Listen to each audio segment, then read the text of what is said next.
This patient was referred to me for endodontic treatment of tooth number 2, PFM crown, and you can see a large periapical relucency associated with the tooth. The crown is fairly new according to the patient. So that's why it's important to take a couple of PAs before you put a new crown on a tooth.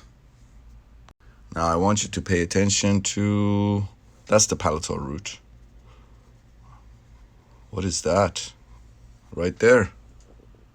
I don't need a CBCT. This is another angulation. Again, you can see it. This is root resorption of the palatal root. Right there. So if you can't read a simple PA radiograph, then you can't read a CBCT. So I've had people sending me their CBCT because they got the CBCT, they don't know how to read it.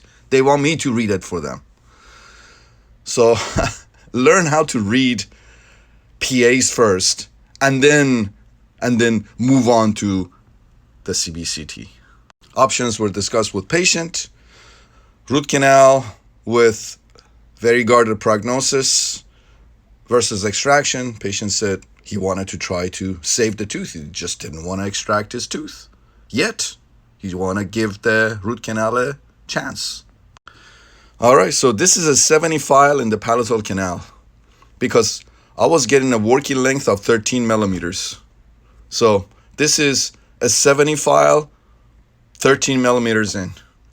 And it corresponds to where the resorption was.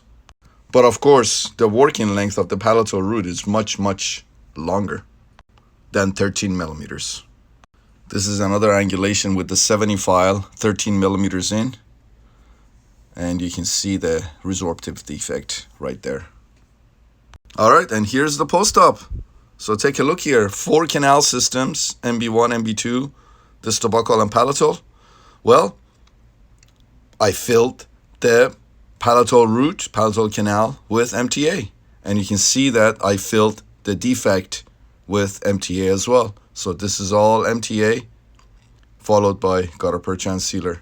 Everything went great. Let me show you a different angulation. You can appreciate the anatomy here. Again, this is another angulation and you can see that the MTA filled the defect, sealed the defect.